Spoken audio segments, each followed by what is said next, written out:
Now we get to 11, and now we've got the Chargers because remember they traded back. So again, the Vikings moved up to 5. Now the Chargers are back at 11, and the Chargers go to work. And this is what I love about this trade possibility with the Chargers is that they could get guys that fit Jim Harbaugh to a T, and they don't have to overdraft to do it. Now, in my first mock draft, I took Brock Bowers to the Chargers at 5. I thought that was a little bit early for Bowers, but I like Bowers to the Chargers because of Jim Harbaugh. Harbaugh is a tight end oriented and offensive line oriented offensive coach. This is what he wants in his team. So for me, they can move back, get 2 first-round picks, and go to those specific areas, which is exactly what Harbaugh wants. So I'm still going with Bowers here, except you don't have to do it at 5. You get him at 11, and you get a second first-round pick. That's why I love this. I think that he's going to be bold with this. I think that he's going to do that. Brock Bowers is an excellent player. And by the way, it doesn't just mean that you play for Harbaugh. You got to have your hand in the dirt. He'll flex tight ends out. He loves to have the versatility of putting the defense in a predicament. Tight ends put the defense in a predicament, in particular guys that can flex out and be a threat in the middle of the field in particular. Why is that? Because what do? Do you play big against extra tight ends or do you play small against extra tight ends? Are you in nickel? Are you in base? And then your offense can react accordingly. Gives Herbert a big-time difference maker right there, so you don't have to do it at 5. You can do it at 11 with Brock Bowers. I love having a big, versatile, great tight end. Now the Broncos are up. Now, I thought about the Broncos in a trade scenario that they could possibly jump up because, listen, they need a quarterback. Obviously. Russell Wilson walks. They're paying him basically his entire salary, which is wild. It's going to go down as the worst signing, I think, in NFL history. Wilson now goes to Pittsburgh.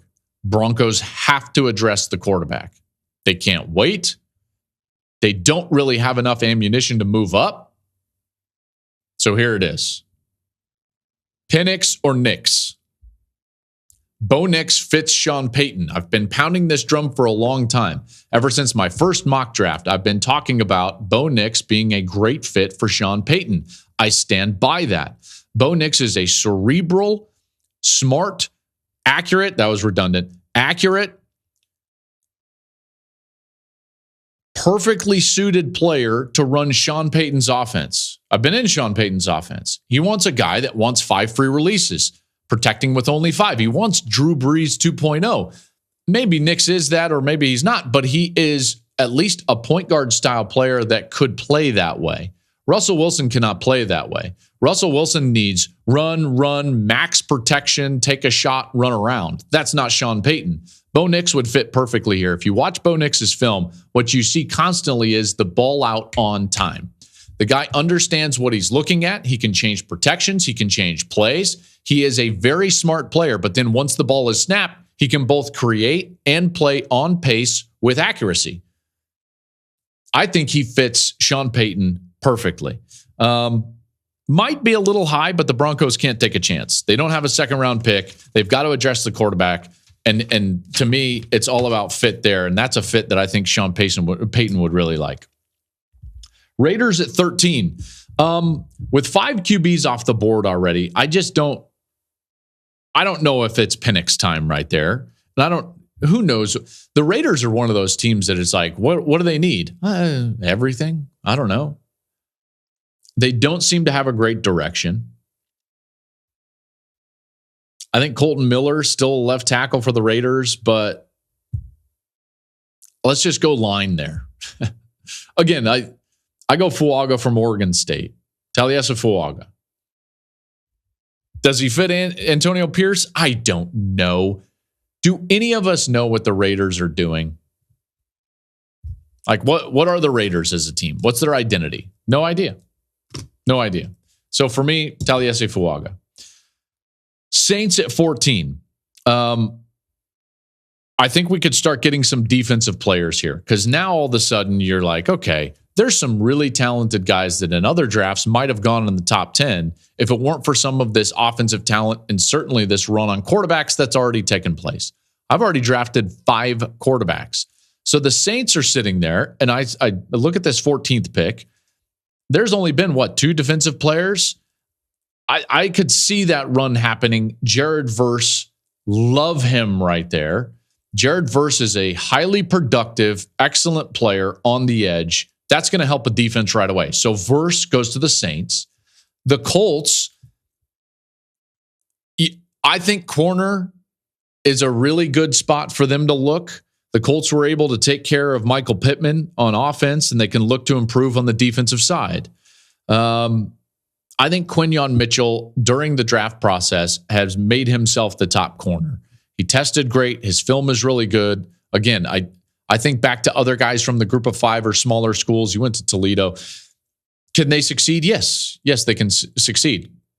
Sauce Gardner is a group of 5 guy. Now, granted, they were a playoff caliber team at Cincinnati, but he's a group of 5 guy that is now best corner in the league.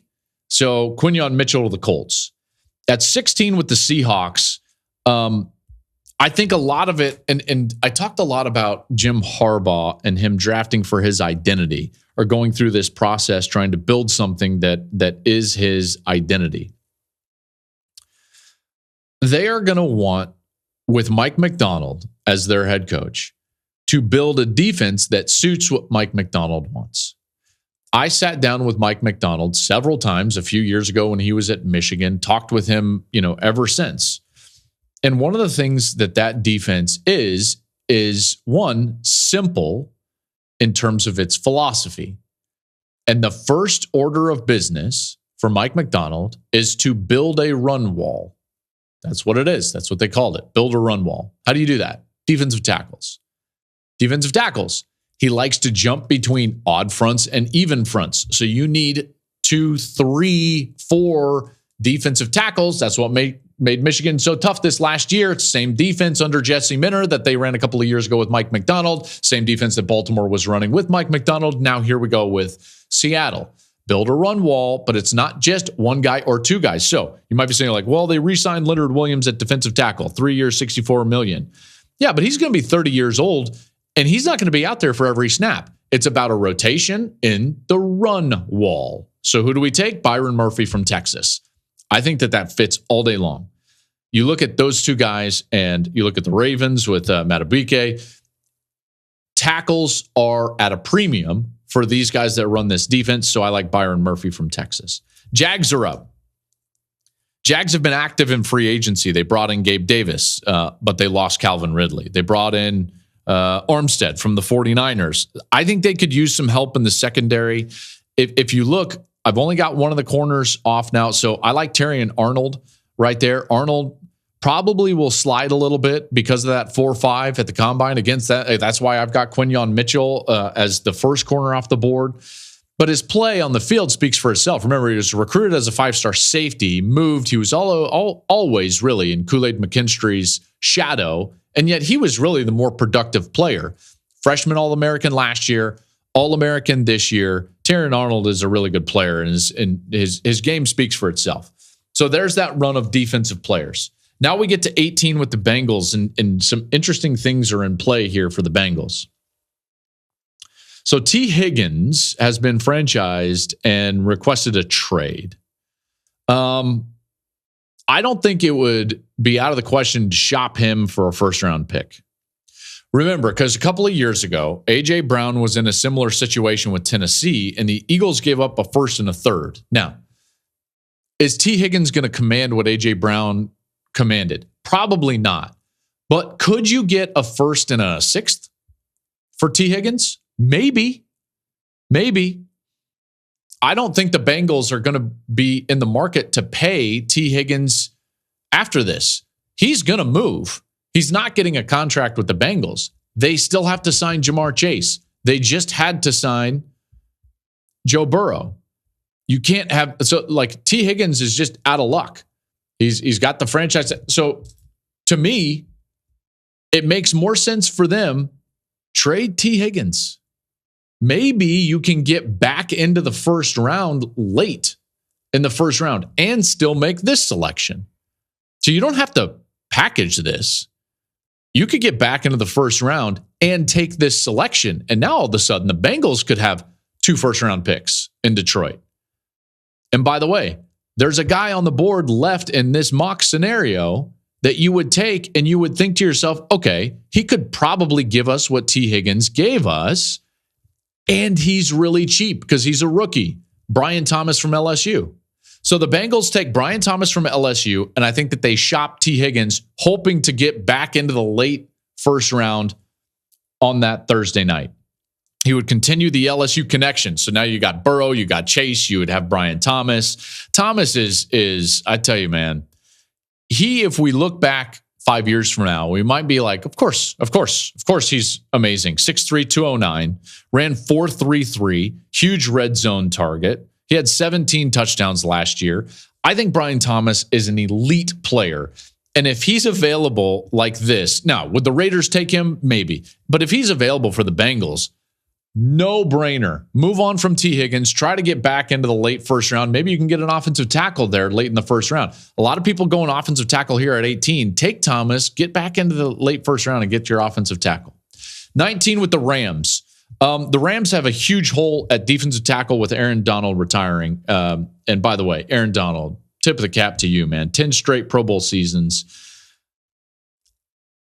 You could go defensive tackle here. I think it probably is a little early for at least my second defensive tackle, which is Jerzon Newton. So what do? I think that you can go offensive line there. I like Amarius Mims from Georgia. He's huge, 6'8", 340. He almost ran sub 5 in the 40 at 6'8", 340 pounds, which is wild. So you've got Stafford. Obviously, you can continue to try to protect him. So Mims at 19 to the Rams. Steelers. Okay. So now you've got Russell Wilson and Justin Fields in Pittsburgh. If you're Pittsburgh, you got these 2 options for nothing. You're paying, I think they're paying $1 million to Russell Wilson. And it was basically like, what, a compensatory pick for Justin Fields? That's it? Sign me up. Sign me up. I think it was a good move for them. Now, for those players, are they looking around like, what's going on? Yes. Yes, they are.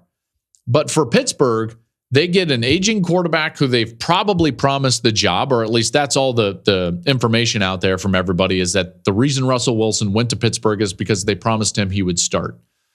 Now, if you're Pittsburgh, are you really confident that Russell Wilson can, 1, stay healthy, and 2, can play to the level he did 5 or 6 years ago? No, I don't think that you can be confident in either one of those.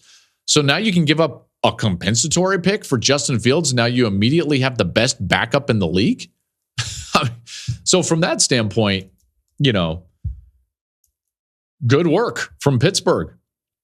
Broderick Jones, by the way, he played right tackle as a first-round pick last year. I think he can move over to the left. That's where he played at Georgia. So for me, I think they go offensive line here and they go J.C. Latham. Latham from Alabama to the Steelers at 20. And we get to 21.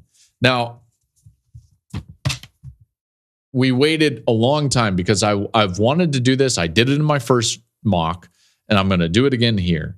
And I've just been waiting and waiting and waiting on the Tua contract news. So, full disclosure, at the time of this recording, Tua does not have a deal. And to me, that's telling. The way I view Tua and Mike McDaniel's offense is that it's not the right offense for him. This is not an indictment on Tua in the NFL as much as it is fit. I keep saying that. And when you watch Miami and what they really do, what they need is a guy that throws on time with great leverage and accuracy down the field. And there just so happens to be a guy that is his best attribute sitting there available, and that's Michael Penix. I still want to see Michael Penix with Mike McDaniel's offense and Tyreek Hill, because let's face it, as good as Tua has played, and he's gotten so much better, this is probably not the right fit. Every time you look up and you watch the highlights, Tyreek Hill is having to stop and reach back and catch. What do you see when you watch Washington? Rome Odunze, Jalen Polk, McMillan, all those guys. What do? Never break stride down the field. Never break stride. The leverage that Michael Penix throws with and passes the football with down the field is exquisite. And if you paired that with that offense, I think that they would get better. And then Tua can go and find a fit somewhere else in a system that I think is better for him. So again, not an indictment on Tua, but I like Penix to Miami right there. Injuries have been a concern for both players. Both players have been, decently healthy over the last two, but in particular Penix, since he got to Washington, the injury concerns have gone away. He had a couple of knee injuries, obviously, at Indiana, couldn't stay on the field. Once he got to Washington, I thought he was much better. Now, it should be noted, the way that each school was trying to use him was very different.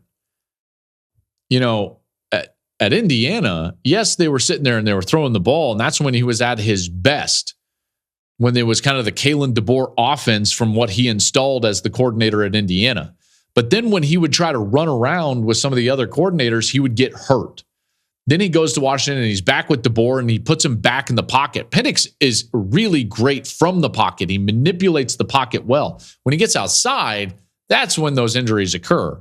So that's why I think he's been able to stay healthy over the last couple of years. Really experienced player, great leverage thrower down the field, 45 career starts. Thank you for watching the Joel Klatt Show YouTube channel. And if you liked this clip, make sure to like it and subscribe to the channel, and you can stay up to date on all of my college football coverage.